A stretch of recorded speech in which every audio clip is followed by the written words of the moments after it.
तेजस classes में आपका स्वागत है। हिंदी का यह स्पेशल सीरीज चल रहा है। यदि आप Bihar SSC inter level mains, Bihar दरोगा मेंस, इन्फोर्समेंट दरोगा या असिस्टेंट सब इंस्पेक्टर स्टेनो का एग्ज़ाम देने जा रहे हो तो यह वीडियो आपके लिए है। चूँकि हिंदी क्वालिफाइंग नेचर है पर पास करना अनिवार्य भी है। अगर आप पास नहीं करते हो तो आपका रिजल्ट ही नहीं होगा, पहले हिंदी का कॉपी चेक होगा। इसलिए प्रत्येक संडे को यह वीडियो शाम 6 बजे अपलोड किया जाता है। ठीक है, आज थोड़ी सी 15-20 मिनट लेट हो जाएगी, कोई दिक्कत नहीं, लेकिन अगले संडे से आप शाम 6 बजे आके आप जरूर चेक कर लिया करो और बेल आइकन दबा दियो तो आपको नोटिस आ ही जाएगा। ठीक है, हिंदी का यह प्रैक्टिस सेट 6 है। इससे पहले 5 प्रैक्टिस सेट अपलोड किया जा चुका है। अगर आप उन वीडियोस को नहीं देखे हो तो जाके उन वीडियोस को भी देख लो। आपको करना क्या है, ये पूरा सेट लगाना है और बहुत डिस्क्रिप्टिव है। हो सकता है 2-4-5 मिनट ये वीडियो बड़ा हो जाए, लेकिन मैंने हर एक कंसेप्ट को इसमें डिस्क्राइब किया है। 100 प्रश्न है, कट ऑफ 30 है। आपको कमेंट करना है आप इस 100 में कितना स्कोर किए हो। पीडीएफ के लिए डिस्क्रिप्शन के लिंक में टेलीग्राम का लिंक है, डिस्क्रिप्शन में टेलीग्राम का लिंक है। आप जाओ वहां से और जाके जुड़ जाओ। वहां से आप मॉक टेस्ट लगाने के बाद कल मॉर्निंग में इसको फिर से इस पीडीएफ को लगाना। देखो, एक क्लास का शेड्यूल है। तेजस क्लासेस पे भी बहुत सारी क्लासेस चल रही हैं। एक क्लास का शेड्यूल है, आप लोग इसको अपने हिसाब से देख लेना। आज का पहला प्रश्न है, निम्नलिखित में से कौन सा अंतस्थ व्यंजन है?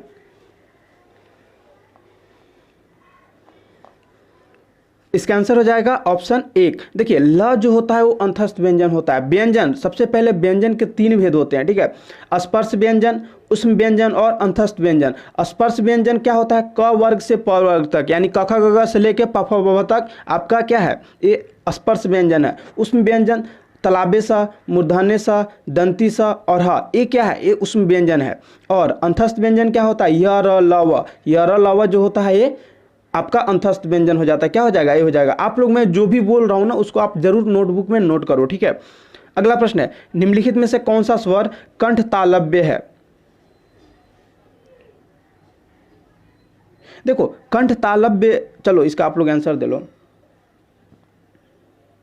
इसका आंसर हो जाएगा ऑप्शन 4, ऑप्शन डी हो जाएगा। देखो, ए स्वरों का उच्चारण स्थान कंठ, तालु तथा जीभ है। इसे कंठ तालव्य श्रेणी में रखा गया है। कंठ तालव्य क्या है? कंठ, तालु तथा आपका जीभ, इन तीनों से जो बोला जाता है उसे कंठ तालव्य बोलते हैं। तो एक ए ऐसा हो गया, एक ए ई वाला, इन यही दोनों क्या है, कंठ तालव्य आपका श्रेणी में आते हैं। अगला प्रश्न है, निम्नलिखित दिए गए शब्दों में विशेषण बताइए। विशेषण कौन सा आपको विशेषण बताना है?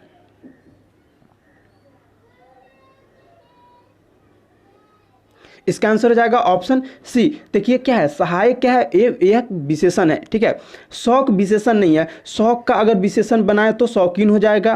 ठीक है, पर्वत का विशेषण बनाया जाए तो पर्वतीय हो जाएगा और उत्साह का विशेषण बनाया जाए तो उत्साही हो जाएगा। तो इसलिए ऑप्शन जो सी है ये सहायक, ये विशेषण है। अगला प्रश्न है, वह छोटी लड़की 5वीं कक्षा में पढ़ती है।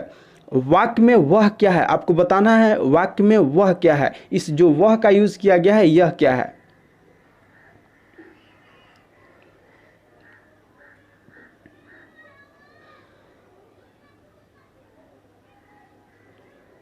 इसका आंसर हो जाएगा ऑप्शन ए। देखिए, प्रविशेषण, प्रविशेषण। ठीक है, क्या है, वह क्या है, तो वह प्रविशेषण है, स्त्रीलिंग है और एक वचन है। अगर मैं बात करूं छोटी, इसमें जो ये छोटी दिख रहा है यह क्या है, तो यह विशेषता है। ठीक है, विशेषता बताता है आपको। मैं छोटी, यह क्या है, गुणवाचक विशेषण है। चलिए, 5वीं का अगर बात करें तो 5वीं निश्चित एक संख्या है ना, इसलिए निश्चित संख्यावाचक विशेषण हो जाएगा। अगला प्रश्न है, संयोग शब्द निम्नलिखित में से क्या है?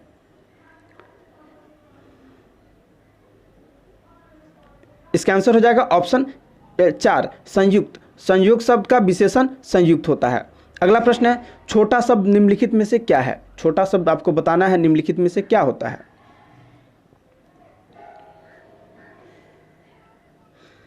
इसका आंसर हो जाएगा ऑप्शन 3। देखिए, रूढ़ विशेषण है। रचना की दृष्टि से विशेषण 2 प्रकार के होते हैं, रूढ़ और यौगिक। रूढ़ विशेषण मूलतः विशेषण ही होते हैं तथा उनको विभाजित नहीं किया जा सकता है। जैसे कला, छोटा, लंबा, इसको आप विभाजित कर सकते हो? नहीं कर सकते हो, इसलिए यह रूढ़ है। अगला प्रश्न है, जैसा शब्द निम्नलिखित में से क्या है? जैसा शब्द निम्नलिखित में से क्या है?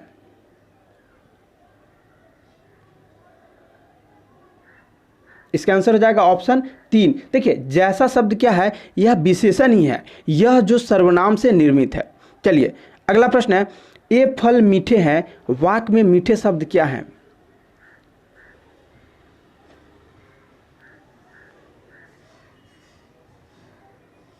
इसका आंसर हो जाएगा ऑप्शन 4। देखिए यह एक विधेय विशेषण है। विशेष से पहले प्रयुक्त होने वाले विशेषणों को विशेष विशेषण कहते हैं, ठीक है। बाद में प्रयुक्त होने वाले विशेषण को विधेय विशेषण कहलाते हैं। ये फल मीठे हैं, वाक्य में मीठे क्या है? यह विधेय विशेषण है। क्या है ये, क्या कहाँ पे लग रहा है? ये बाद में लग रहा है, इसलिए विधेय विशेषण हो जाएगा। अगला प्रश्न है, यह आम पक्का है वह कच्चा है, वाक्य में यह क्या है? आपको बताना है यह क्या है।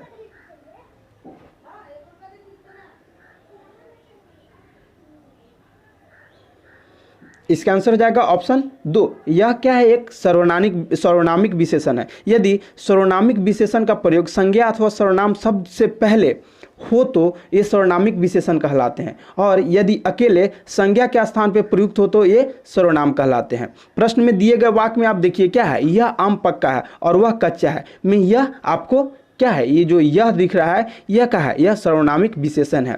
और अब मैं बात करूं वह का, तो ये वह क्या है? तो वह आपको सर्वनाम है। अगला प्रश्न है, राम सोहन की अपेक्षा चतुर है, वाक्य में विशेषण की तुलना के आधार पर कौन सी अवस्था है?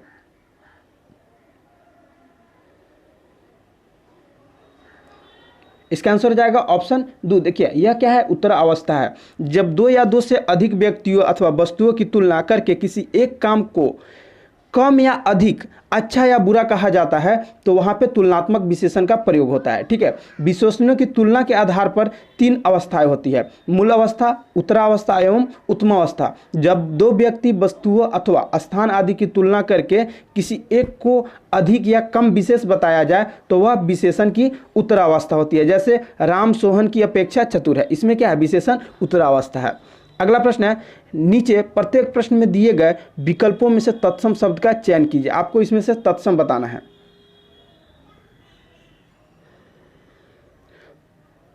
तो देखिए जो 11 में तत्सम कौन हो जाएगा? तो करुण। ऑप्शन जो 4 है यह तत्सम है, ठीक है। 12 में देखिए आप लोग, देखिए 12 में ऑप्शन 2 जो है यह निर्मम, यह क्या है? यह तत्सम है। 13 में आप लोग देखिए,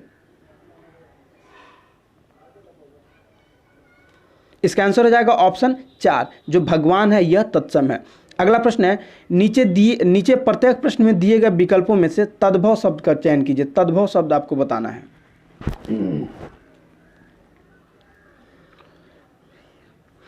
तो देखिए जो 20 है ये क्या है? ये 20 क्या है? यह तद्भव है इसमें, ठीक है। 15 में आप देखिए,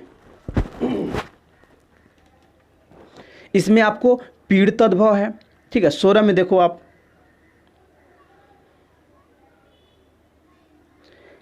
देखिए इसमें क्या है? इसमें आंसू यानी ऑप्शन 3 तद्भव है। 17 में देखो आप, तो 17 में आपको जो पंख ऑप्शन दिख रहा है यह तद्भव है। 18 में देखो आप,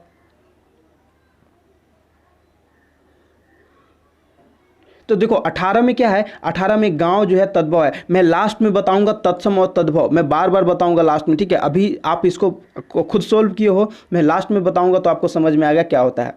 अगला प्रश्न है, पुलिस किस वर्ग का शब्द है? पुलिस किस वर्ग का शब्द है? इसका आंसर हो जाएगा ऑप्शन 4। देखिए पुलिस शब्द का जो उत्पत्ति है हम लोग नहीं किए हैं, ब्रिटिश लोग किए हैं, इसलिए जिस शब्द का कोई हिंदी मीनिंग, पुलिस का कोई हिंदी मीनिंग जानता है? पुलिस तो ऑलरेडी अंग्रेजी है, तो यह क्या हो जाएगा? यह विदेशज हो जाएगा। अगला प्रश्न है, लक्ष्य का तद्भव बताइए। लक्ष्य का आपको तद्भव बताना है।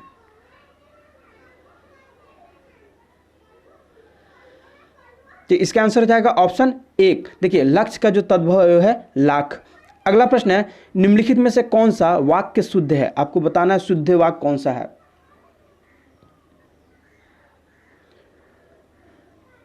तो देखो आप पढ़ो, सेंटेंस पढ़ो। इस प्रकार हम कह सकते हैं कि साक्षात्कार के तत्वों के आधार पर प्रस्तुत पाठ सफल है। हाँ ये सही है, ये बिल्कुल सही है, ठीक है। बाद बाकी हम कह सकते हैं कि इस प्रकार साक्षात्कार के नहीं, ये सब जो है ये सब गलत है, ठीक है। स्टेटमेंट पहला जो है वो सही है। अगला प्रश्न है, निम्नलिखित में से कौन सा वाक्य शुद्ध है? आपको बताना है शुद्ध वाक्य कौन सा है।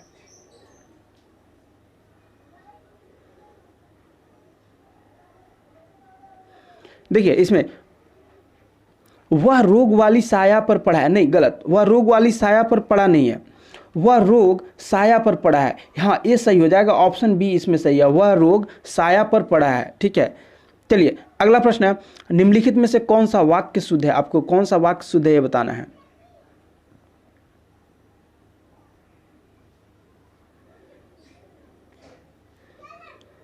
चलो देखो, भारत सरकार ने कागजी मुद्रा पर करीब 60 करोड़ रुपए खर्च किया है। देखो कितना पढ़ने में कितना सेंटेंस अच्छा लग रहा है। दूसरा यहीं पे पढ़ो, करीब 60 करोड़ रुपए खर्च किया है भारत सरकार ने कागजी मुद्रा पर। देख रहे हो, आपको पढ़ने में अटपटा लग रहा है। अगला स्टेटमेंट है, भारत सरकार ने कागजी मुद्रा पर 60 करोड़ रुपए करीब खर्च किए। यहाँ पे देख रहे हो करीब कहाँ पे लगाया है, कागजी मुद्रा पर 60 करोड़ रुपए करीब खर्च किया। देखो ये सब आपको सब गलत लगेंगे। ऑप्शन ए क्या है, भारत सरकार ने कागजी मुद्रा पर करीब 60 करोड़ रुपए खर्च किया है। अगला प्रश्न है, निम्नलिखित में से कौन सा वाक्य शुद्ध है? आपको बताना है कौन सा वाक्य शुद्ध है।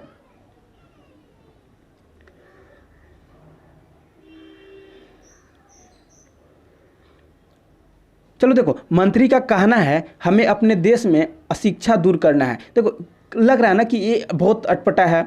मंत्री ने कहा हमें अपने देश से अशिक्षा को दूर करना है, ये भी नहीं होगा। मंत्री मंत्री कहता है नहीं, क्या है, मंत्री ने कहा है हमें अपने देश से अशिक्षा दूर करनी है। ठीक है, ऑप्शन जो 4 है ये सही है बिल्कुल। अगला प्रश्न है, निम्नलिखित में से कौन सा वाक्य शुद्ध है? आपको बताना है कौन सा वाक्य शुद्ध है।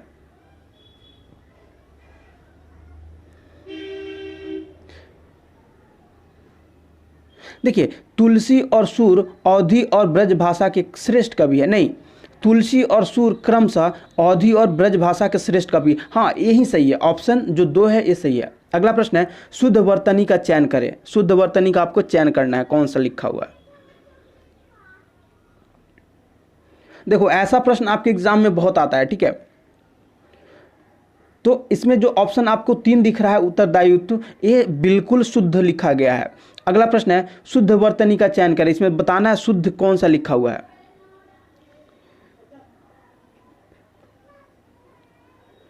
तो इसमें जो 4 नंबर ऑप्शन में लिखा गया है अनुपयुक्त, ये बिल्कुल शुद्ध लिखा गया है। तो ऐसे आप शुद्ध अशुद्ध में हालांकि कराऊंगा, मैं टॉपिक वाइज भी वीडियो लेके आऊँगा। ठीक है, जैसे संधि का हो गया, समास का हो गया, तत्सम तद्भव, ठीक है, मुहावरा, लोकोक्ति, सबका मैं लेके आऊँगा। अभी आप लोग सेट लगाओ। देखिए इसके बाद क्या है, निम्नलिखित जानकारी का अध्ययन कीजिए और नीचे दिए गए, यहाँ पे कीजिए होगा, और नीचे दिए गए प्रश्नों का उत्तर दीजिए। शील युक्त व्यवहार मनुष्य की प्रकृति और व्यक्तित्व को उद्घटित करता है। उत्तम, प्रशंसनीय और पवित्र आचरण ही शील है। शील युक्त व्यवहार प्रत्येक व्यक्ति के लिए हितकर है, इसमें मनुष्य की ख्याति बढ़ती है। शीलवान व्यक्ति सबका हृदय जीत लेता है। शील युक्त व्यवहार से कटुता दूर भागती है, इससे आशंका और संदेह की स्थितियां कभी उत्पन्न नहीं होती। इससे ऐसे सुखद वातावरण का सृजन होता है जिससे सभी प्रसन्नता का अनुभव करते हैं। शीलवान व्यक्ति अपने संपर्क में आने वाले सभी लोगों को सुप्रभावित करता है। अगर आप नहीं पढ़े हो तो मैं 2-4 सेकंड का टाइम दे रहा हूँ, आप पॉज करके अच्छे से पढ़ो। चलो इसके बाद, शील इतना प्रभुत्व होता है कि किसी कार्य को, देखो ये बोल्ड में लिखा गया था तो बोल्ड में भी मैंने कर दिया और डार्क कर दिया कि आपका एक प्रश्न है जो इस पे बन जाएगा। शील इतना प्रभुत्वपूर्ण होता है कि किसी कार्य के बिगड़ने की नौबत नहीं आती। अधिकारी, अधीनस्थ शिक्षक, शिक्षार्थी, छोटे बड़े आदि सभी लोगों के लिए शील युक्त व्यवहार समान रूप से आवश्यक है। शिक्षार्थी में यदि शील का अभाव है तो वह अपने शिक्षक से वांछित शिक्षा प्राप्त नहीं कर सकता। शीलवान अधिकारी या कर्मचारी में आत्मविश्वास की वृद्धि स्वतः ही होने लगती है और साथ ही उनके व्यक्तित्व में शालीनता आ जाती है। इस अमूल्य गुण की उपस्थिति में अधिकारी वर्ग और अधीनस्थ कर्मचारी के बीच, शिक्षक गण और विद्यार्थियों के बीच तथा शासक और शासित के बीच मधुर और प्रगाढ़ संबंध स्थापित होते हैं। ठीक है, और प्रत्येक वर्ग की कुशलता में वृद्धि होती है। इस गुण के माध्यम से छोटा व्यक्ति बड़ों की सहानुभूति अर्जित कर लेता है। शील कई दुर्लभ, देखो शील कई दुर्लभ और दैवी गुण नहीं है। क्या कह रहा है, शील कोई दुर्लभ और दैवी गुण नहीं है, इस गुण को अर्जित किया जा सकता है। पारिवारिक संस्कार इस गुण को विकसित और विस्तारित करने में बहुत बड़ी भूमिका अदा करते हैं। अगर आप नहीं पढ़े हो ढंग से तो 1-2 बार और पढ़ लो, मैं समय दे रहा हूँ। चलो अब जब आप पढ़ लिए हो तो क्या करना होता है, जब भी आप ऐसे गद्यांश पढ़ते हो तो उसको क्या है, पढ़ के 2-3 बार समझना पड़ता है, ठीक है, उसके बाद क्वेश्चन पे जाना पड़ता है। देखो पहला क्वेश्चन कह रहा है निम्नलिखित में से कौन सा कथन सील के संबंध में गलत है। देखिए ऑप्शन ए, सहयुक्त व्यवहार से सुखद वातावरण का निर्माण होता है, तो ये तो आप स्टेटमेंट में पढ़े हो, ये बिल्कुल सही है। सील एक दैवी गुण है, नहीं सील एक दैवी गुण नहीं है। आप देखो यहाँ पे क्या कह रहा है, सील कोई दुर्लभ और दैवी गुण नहीं है। देखो यहाँ पे यही वाला लाइन पढ़ो, चलो मैं इसको अंडरलाइन किया हूँ, देखो मैं कर दिया, सील कोई दुर्लभ और दैवी गुण नहीं है, इस गुण को अर्जित किया जा सकता है। यानी देखो यहाँ पे क्या है, सील एक दैविक गुण है। यहीं पे ऑप्शन बी जो है ये गलत है, ठीक है, ये स्टेटमेंट में नहीं दिया गया है, तो हमारा ऑप्शन 2 हो जाएगा। अगला प्रश्न है गद्यांश में रेखांकित अंश की उचित व्याख्या होगी। ये जो आप रेखांकित अंश देख रहे हो, ये जो रेड से लिखा गया है, इसका उचित व्याख्या आपको बताना है। सील इतना प्रभुत्वपूर्ण होता है कि किसी कार्य के बिगड़ने की नौबत नहीं आती। चलो आप इसको पढ़ लिए, ठीक है, अब हम लोग क्वेश्चन पे चलते हैं। आप बताओ आंसर क्या होगा।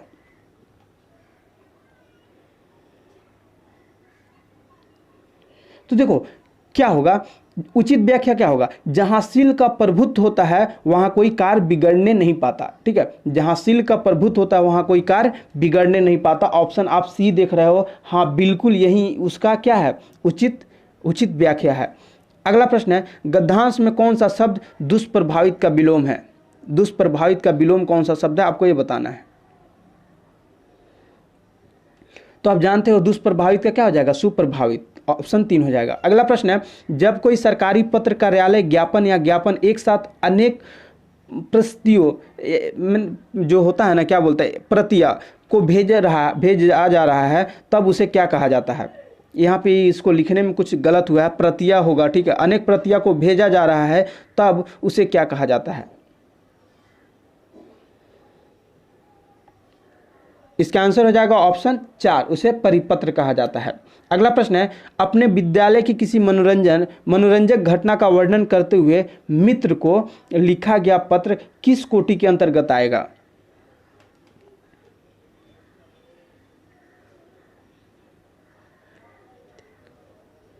तो देखिए मित्र को आप लिख रहे हो तो क्या हो जाएगा, यह व्यक्तिगत पत्र की कोटि में आ जाएगा। अगला प्रश्न है सही पर्यायवाची शब्द चुनिए। आपको सही पर्यायवाची, रामा का पर्यायवाची शब्द चुनना है। तो रामा का जो पर्यायवाची हो जाएगा वो हो जाएगा ऑप्शन 1 इंदिरा हो जाएगा। अगला प्रश्न है देखिए पर्यायवाची शब्द का चयन कीजिए। फिर से यहाँ पे केसरी का आपको पर्यायवाची बताना है। केसरी का पर्यायवाची आपको सिंह हो जाता है। अगला प्रश्न है पर्यायवाची शब्द चुनिए। तुरंग का आपको पर्यायवाची चुनना है। तो तुरंग का जो पर्यायवाची होता है वो हो जाएगा घोड़ा, ऑप्शन 2 हो जाएगा। अगला प्रश्न है नीचे 4-4 शब्द के दिए गए हैं, नीचे 4-4 शब्द के दिए गए हैं, प्रत्येक में 3-3 शब्द पर्यायवाची है, बाकी एक भिन्न है, उसे बतलाइए। देखिए 4 शब्द है, 4 में 3 एक ही चीज का पर्यायवाची है, बाद बाकी जो एक है वो क्या है, वो भिन्न है, उसको आपको निकालना है कौन सा है। जैसे आप 36 नंबर क्वेश्चन देखो, परलोक, स्वर्ग आदि, अन्य लोक और अन्य आदमी। आप क्वेश्चन पढ़ो क्या इसमें से आपको दिख रहा है। तो देखो परलोक, स्वर्ग आदि और अन्य लोक, किसी न किसी लोक की बात की जा रही है, लेकिन अन्य आदमी क्या है, अन्य आदमी किसी दूसरे आदमी की बात की जा रही है, तो ऑप्शन 4 हो जाएगा, ये अलग है। 37 नंबर देखो विवस्त, ठीक है, सूर्य, विभा और अरुण, इसमें से बताना है कौन अलग है। तो देखो इसमें विवस्वत, सूर्य और अरुण, ये तीनों सूर्य का पर्यायवाची है, लेकिन ये जो विभा है ना, ऑप्शन 3 विभा का जो पर्यायवाची होता है ये शोभा का पर्यायवाची होता है। 38 नंबर क्वेश्चन देखो भूधर, पृथ्वी, भूप और धरनी, इसमें आपको बताना है।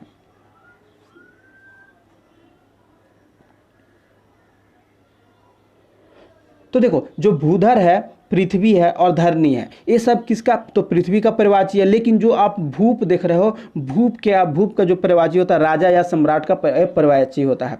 अगला 39 नंबर सूर्यगुरु, दिवस, देवगुरु और सूर्यश्रेष्ठ, इसमें बताना है अलग कौन सा है। ये तो बहुत आसान है, आप लोग तो देख के ही अभी तक निकाल दिए होंगे। तो देखो सूर्यश्रेष्ठ, देवगुरु और सूर्यगुरु कहीं ना कहीं हमें देवगुरु का ये सब पर्यायवाची दिख रहा होगा, लेकिन इसमें जो दिवस है किसी न किसी दिन की बात की जा रही है, इसलिए जो ऑप्शन 2 होगा ये हमारा अलग है, इसलिए ऑप्शन 2 आंसर हो जाएगा। 40 नंबर क्वेश्चन देखो कि अनल, आग, पावक, संपा, इसमें कौन सा अलग है। तो देख लो, अनल, आग और पावक ये सब आग का पर्यायवाची है, जो संपा है ये बिल्कुल अलग है, तो हमारा आंसर क्या हो जाएगा, ऑप्शन 4 हो जाएगा। अगला प्रश्न है विकर्षण का विलोम शब्द है, विकर्षण का विलोम शब्द क्या होता है। ये बहुत आसान है, आप सब अब तक बना दिए होंगे। तो विकर्षण का विलोम शब्द आपको आकर्षण होता है। अगला प्रश्न है अनुराग का विलोम शब्द है।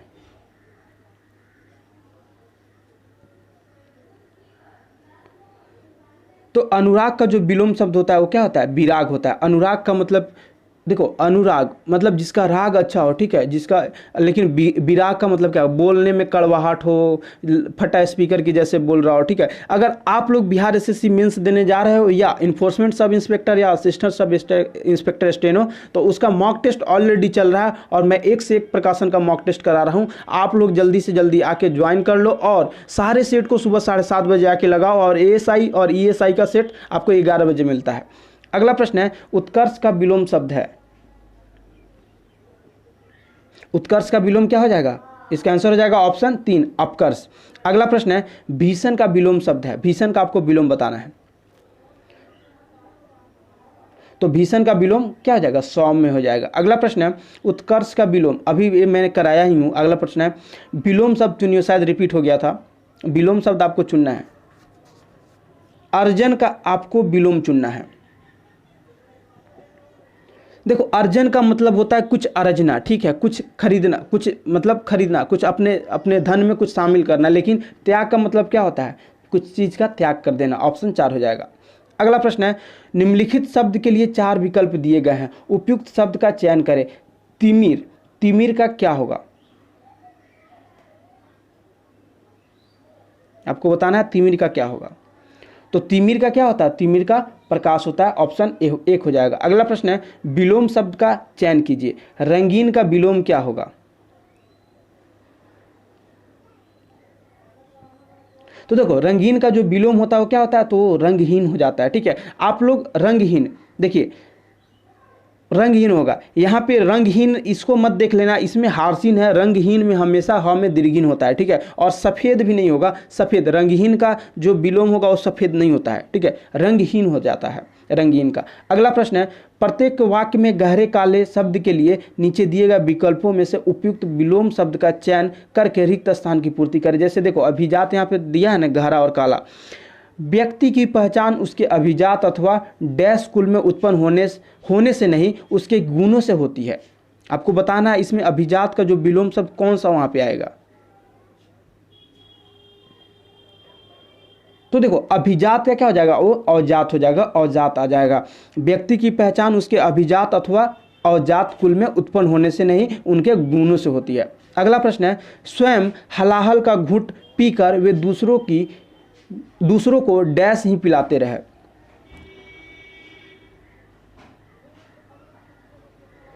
तो देखो, हलाहल का मतलब होता है जहर का घूंट पीकर वह दूसरे को क्या हो जाएगा, उसका विलोम अमृत हो जाएगा, अमृत का घूंट पिलाते रहे। अगला प्रश्न है जो किसी पर अभियोग लाता हो उसे क्या बोलते हैं।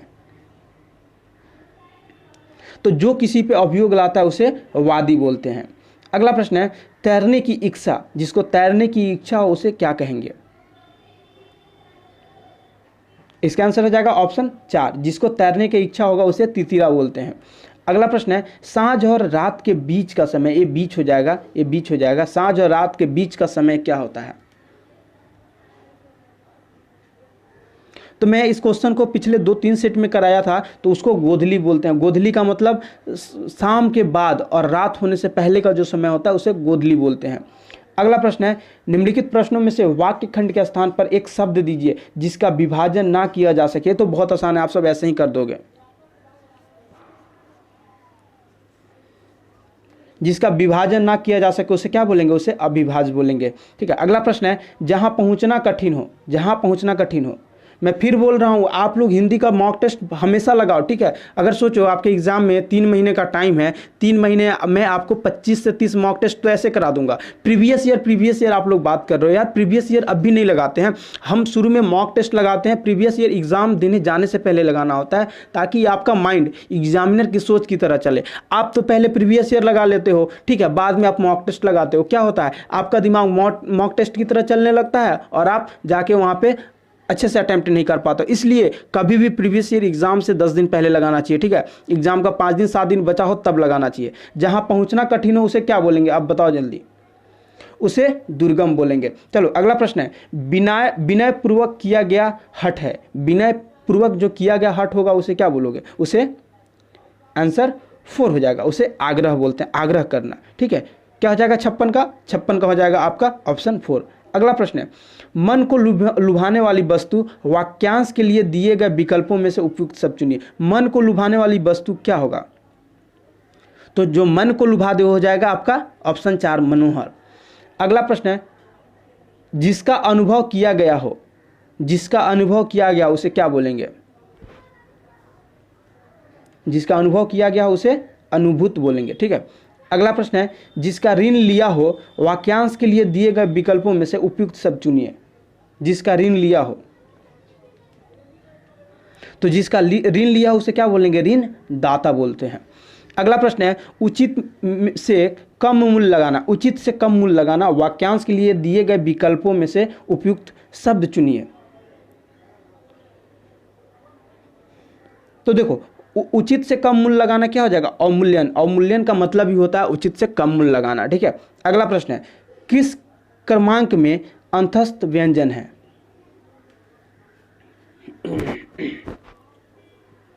तो सबसे पहले जानो अंतस्थ व्यंजन होते कितने हैं और क्या होते हैं। देखो अंतस्थ व्यंजन 4 है, या र ल व। इसका उच्चारण जीभ, तालु और दांत और ओठों के परस्पर सटने से होता है, किंतु कहीं भी पूर्ण स्पर्श नहीं होता है। अतः ये चारों अंतस्थ या अर्ध स्वर भी कहलाते हैं, य र ल व। तो आप बता दो, ऑप्शन आपका 4 हो जाएगा, य और व हो जाएगा। चलो अगला प्रश्न है, किस क्रमांक में अघोष व्यंजन है। मैं जितना कंसेप्ट आपको बोल रहा हूँ वीडियो पॉज कर करके आपको लिखना है, ठीक है। उसको प्रैक्टिस करोगे, नहीं करोगे यार फिर मैं बोल रहा हूँ सिलेक्शन में आप ही को प्रॉब्लम होगा। अघोष आपको बताना अघोष क्या है।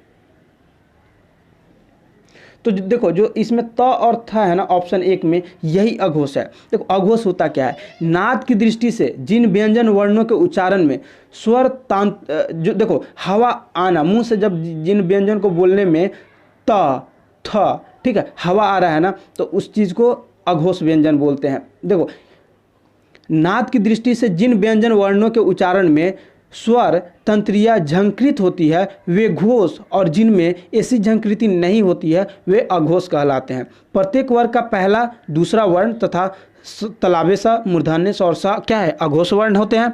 प्रत्येक वर्ण का तीसरा, चौथा और पांचवा वर्ण सारे स्वर वर्ण य, र, ल, व तथा ह क्या है, घोष वर्ण होते हैं।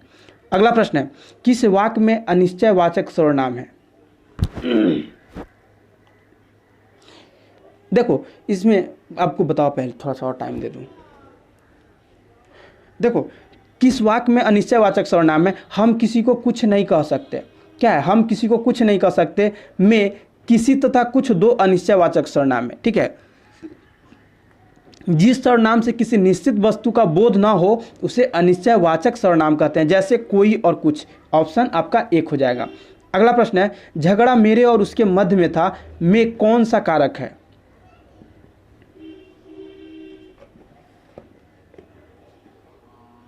देखो झगड़ा मेरे और उसके मध्य में था, इसमें आपको अधिकरण कारक यानी ऑप्शन 2 है, ठीक है। क्रिया या आधार को सूचित करने वाली संज्ञा या सर्वनाम के स्वरूप को अधिकरण कारक कहते हैं। इसकी विभक्ति में पे पर है, ठीक है।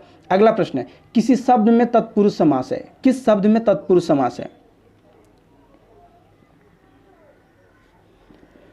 तो गृहघात जो ऑप्शन आपका 4 है ना, इसी में तत्पुरुष समास है। तत्पुरुष गृहघात अर्थात गृह को आघात में कर्म तत्पुरुष समास है, ठीक है। तत्पुरुष समास में समानतः अंतिम पद की प्रधानता होती है और प्रथम पद क्या होता है, विशेषण तथा द्वितीय पद विशेष होते हैं। कुछ कर्म तत्पुरुष समास विग्रह के साथ इस प्रकार है, जैसे गगनचुंबी, गगन को चूमने वाला, गृह, गगन को चूमने वाला, ठीक है। चलो मैं एक और आपको एग्जांपल दे दूं, मुंह तोड़, मुंह को तोड़ने वाला, ठीक है। स्वर्ग प्राप्त, स्वर्ग को प्राप्त आदि, ठीक है। चलो अगला प्रश्न है, अंशुमाली में कौन सा समास है। अंशुमाली में आपको बताना है कौन सा समास है। देखो अंशुमाली में आपका बहुब्रीहि समास है। अगला प्रश्न है, किस शब्द में बहुब्रीहि समास है, आपको बताना है बहुब्रीहि समास किस शब्द में है। तो देखो इसमें अगर आप देख रहे हो ऑप्शन 1 मेघनाथ, तो इसी में बहुब्रीहि समास है। शब्द मेघनाथ का अगर आप तोड़ोगे यानी विग्रह करोगे तो क्या होगा, मेघो जैसा गरजने वाला जो रावण का पुत्र हो, ठीक है। इसी में तो बहुब्रीहि समास है। समास में आए पदों को छोड़कर जब किसी अन्य पदार्थ की प्रधानता हो तब उसे बहुब्रीहि समास। देखो इसमें क्या है, मेघनाथ, मेघनाथ से देखो मेघनाथ में क्या है, मेघ जैसा गरजने वाला जो रावण का पुत्र वो मेघनाथ होगा, तो इसमें किसी अन्य पदार्थ का बोध हो रहा है ना, इसीलिए बहुब्रीहि समास है, ठीक है। अगला प्रश्न है, किस शब्द तत्पुरुष समास है, किस शब्द में तत्पुरुष समास है।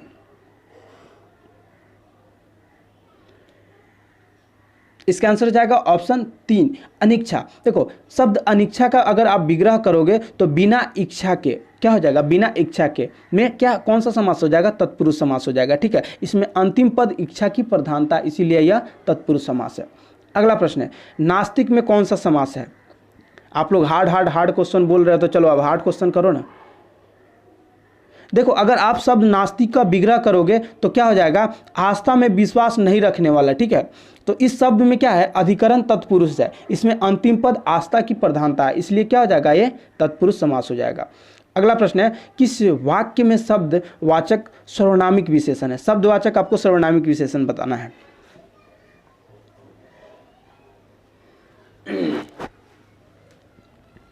तो देखो ये जो आपका ऑप्शन 3 दिख रहा है, जिस काम को करना ना हो उस पर चिंतन मूर्खता है।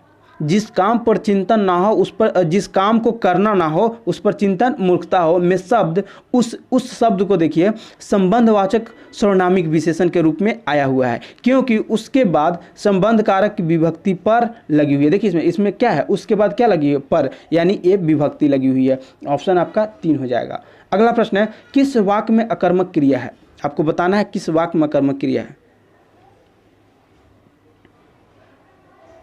देखो अगर आप देखो ऑप्शन 1 ढूंढ खड़ा है, ठीक है, क्या है, ढूंढ खड़ा है, ढूंढ, इस ए ठा हो जाएगा, ढूंढ खड़ा है, ठीक है। में क्रिया खड़ा के पहले कोई कर्म नहीं आया। देखो अगर खड़ा के पहले क्या है, खड़ा के पहले कोई कर्म आया है, कोई कर्म नहीं आया हुआ है, ठीक है, अतः खड़ा अकर्मक क्रिया है। खड़ा क्या हो जाएगा, अकर्मक क्रिया हो जाएगा। अगला प्रश्न है, किस शब्द में सम उपसर्ग लगा है। सम उपसर्ग किस में लगा है, तो समहार में सम उपसर्ग लगा हुआ है। अगला प्रश्न है, अधोगति में कौन सा उपसर्ग लगा है। देखो अगर अधोगति में अगर आधा उपसर्ग जोड़ दोगे तो क्या हो जाएगा, गति में अगर जो आधा उपसर्ग है उसको जोड़ दोगे तो क्या बनेगा, वो अधोगति बन जाएगा। देख लो ऑप्शन 3, यहाँ पे ऑप्शन ऊपर नीचे हो गया, इसको देख लेना आप लोग। अगला प्रश्न है, अत्यधिक में कौन सा उपसर्ग लगा है। चलो मैं इसको भी बता देता हूँ। चलो देखो उक्ति में अति उपसर्ग जोड़ दोगे तो क्या बन जाएगा, अत्युक्ति बन जाएगा, तो क्या ऑप्शन 1 हो जाएगा। अगला प्रश्न है, उज्ज्वल में कौन सा उपसर्ग लगा है। तो इसमें आपको दिख जाएगा ऑप्शन 4 उत उपसर्ग लगा हुआ है। अगला प्रश्न है, किस शब्द में इला प्रत्यय नहीं लगा है। किस शब्द में इला प्रत्यय नहीं लगा है। आप चारों ऑप्शन पढ़ो। देखो रसीला इला आ रहा है ना, जहरीला इला आ रहा है ना, रंगीला आ रहा है ना इला, तो जो रूप हला है इसमें इला प्रत्यय नहीं है। अगला प्रश्न है, पुराण शब्द में इक प्रत्यय लगाने पर कौन सा शब्द बनता है। पुराण शब्द में अगर आप इक प्रत्यय लगा दोगे तो कौन सा शब्द बनेगा।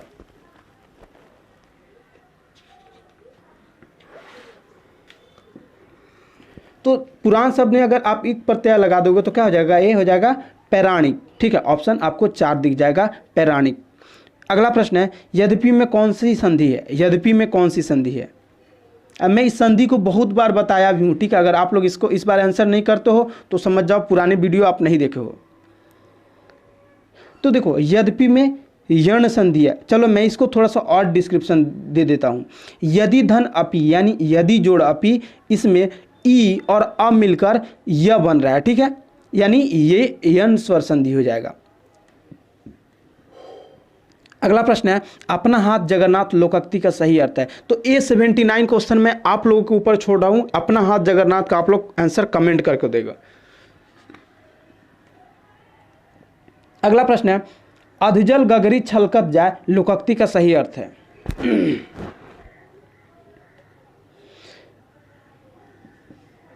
देखो अल्पज्ञ व्यक्ति ज्ञान की डींग ज्यादा हाँकता है, इसीलिए बोलते हैं उसके लिए जिसके पास अल्पज्ञ मतलब जिसके पास ज्ञान नहीं होता है ना, वो डींग ज़्यादा मारता है, ठीक है। इसके लिए यूज़ किया गया अधजल गगरी छलकत जाए, ऑप्शन 2 हो जाएगा। अगला प्रश्न है चुल्लू भर पानी में डूब मरना मुहावरे का अर्थ है। इसका आंसर हो जाएगा ऑप्शन 4 लज्जा के मारे मुंह ना दिखाना, ठीक है। अगला प्रश्न है अपने पैरों पर कुल्हाड़ी मारना मुहावरे का अर्थ होगा। इसका आंसर हो जाएगा ऑप्शन 2 अपना नुकसान स्वयं कराना। अगला प्रश्न है किस क्रमांक में सभी शुद्ध है। आपको बताना है किस क्रमांक में सभी शुद्ध हैं। तो देखो ये जो ऑप्शन आप 4 देख रहे हो ना, आजीविका और आशीर्वाद, इसमें सभी शुद्ध है, ठीक है। बाद बाकी ये आशीर्वाद ऐसे नहीं होता है, ठीक है, निरीक्षण ऐसे नहीं होगा। अब देख लो साप्ताहिक थोड़ा सा देख लेना। अगला प्रश्न है किस क्रमांक में सभी शुद्ध हैं। देखो मैं इन सब चीज़ों को थोड़ा सा आपको टाइम यहीं पे कम करूंगा, नहीं तो 100 क्वेश्चन के लिए अगर मैं समझाने जाऊँ ना तो 2 घंटे भी कम पड़ जाएंगे यार। मैं अच्छे से समझा सकता हूँ बहुत अच्छे से, लेकिन 2 घंटे का वीडियो आप ही नहीं देखोगे, ठीक है। एवरेज व्यू आप लोग का बहुत कम जाता है। चलो किस क्रमांक में सभी शुद्ध हैं, इसका क्या हो जाएगा आंसर 1 में जो देख रहा हो ऑप्शन 1 में अभीष्ट और सुशोभित में सभी शुद्ध हैं। अगला प्रश्न है निम्नलिखित में से कौन सा शब्द शुद्ध है।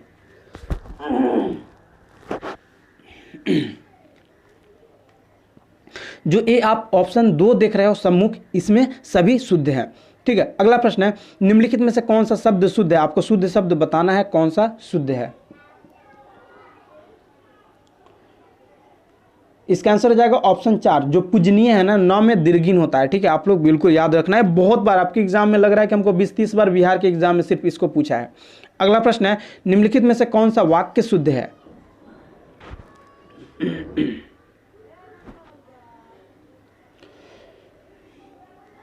चलो देखो स्टेटमेंट 1 पढ़ो, तुम्हें मुझसे नहीं भगवान से क्षमा मांगनी चाहिए। क्या इसमें कहीं आपको गलती दिख रहा है? नहीं दिख रहा है, यही सही है, ठीक है। अगला प्रश्न है निम्नलिखित में से कौन सा वाक्य शुद्ध है, आपको बताना है। देखो पहला स्टेटमेंट क्या दिया, उसने प्राण की बाजी लगा दी। भैया प्राण नहीं होता है, जान की बाजी लगा दी, ठीक है। अगला स्टेटमेंट देखो दहेज की लेन देन बहुत बुरी रिवाज है। दहेज की लेन देन क्या है, बहुत बुरी प्रथा है, रिवाज नहीं है, ये प्रथा है, ठीक है। एक फूलों की माला ले आइए, एक फूलों की नहीं, एक फूल की माला ले आइए। फूलों की नहीं होता है, कभी भी हमेशा इसमें फूल यूज करते हैं, एक फूल की माला। तो ये सब क्या है, ये सब गलत है। तो वह महल पीले पत्थरों से बना है। हाँ ऑप्शन जो 4 है ये बिल्कुल सही है। अगला प्रश्न है निम्नलिखित में से कौन सा शब्द कृष्ण का पर्यायवाची नहीं है। देखो ये बहुत आसान है, आप अब तक बना दिए होंगे। तो कृष्ण का पर्यायवाची मोहन होता ही है, केशव होता ही है, माधव होता ही है, राजीव नहीं होता है। चलो अगला प्रश्न है निम्नलिखित में से कौन सा शब्द बाल का पर्यायवाची है।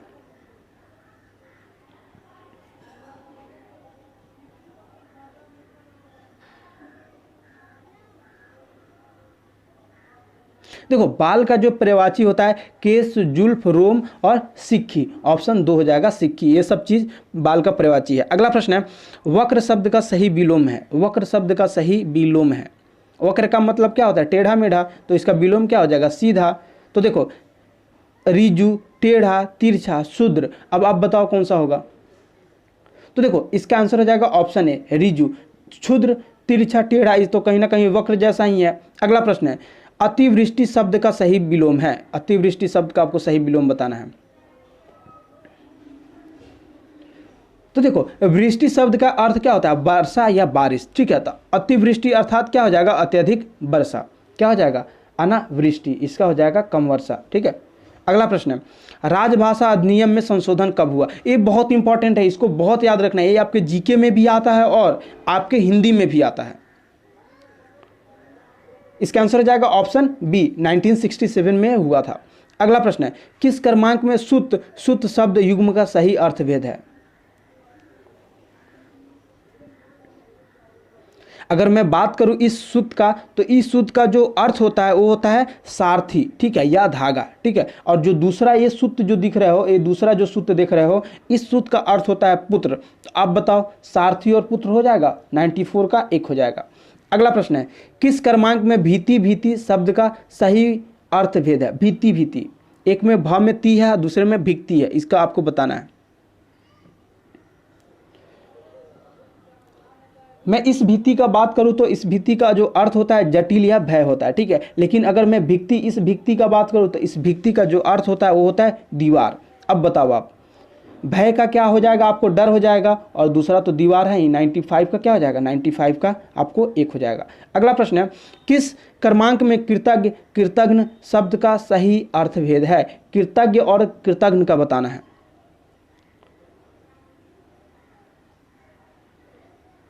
देखो, उपकार मानने वाला को क्या बोलेंगे? उपकार मानने वाला को कृतज्ञ बोलेंगे, ठीक है। और उपकार ना मानने वाला को इसको बोलेंगे कृतज्ञ। अब आप बताओ 96 का क्या हो जाएगा? तो 96 का हो जाएगा उपकार मानने वाला और उपकार ना मानने वाला, ऑप्शन 4।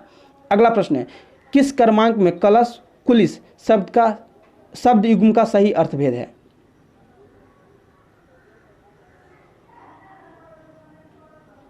देखो, जो कलश है ना, इसका अर्थ घड़ा तथा वज्र होता है, ठीक है। घड़ा, इसका अर्थ क्या हो जाएगा? घड़ा हो जाएगा। और कुलिस का क्या होता है? कुलिस का अर्थ वज्र होता है। तो देखो, घड़ा और वज्र, ऑप्शन आपको बी में है, ठीक है। मैं इसको चलो मैं मिटा दे रहा हूँ, ऐसे अब मैं नहीं लिखूंगा, घड़ा या वज्र होता है। अगला प्रश्न है, निम्नलिखित में से कौन सा शब्द तत्सम है? आपको बताना है तत्सम शब्द कौन है। इसका आंसर हो जाएगा ऑप्शन है, देखो, तत्सम। अग्र क्या तत्सम है? ऐसा शब्द, ऐसा संस्कृत का शब्द हिंदी में इसका, देखो, अग्र का मतलब आग होता है, ठीक है। किसी भाषा के मूल शब्द को तत्सम बोलते हैं। तो वैसा शब्द जो आज भी हम लोग संस्कृत में ही यूज करते हैं वो तत्सम हो जाएगा। लेकिन जिसका हिंदी कोई रूप बना दिए वो क्या हो जाएगा? वो तद्भव हो जाएगा। जिसको जैसे अग्र क्या है? वो तत्सम ही तो है, आज भी हम लोग संस्कृत में यूज कर रहे हैं। चलो अगला प्रश्न है, निम्नलिखित में से कौन सा शब्द तत्सम है?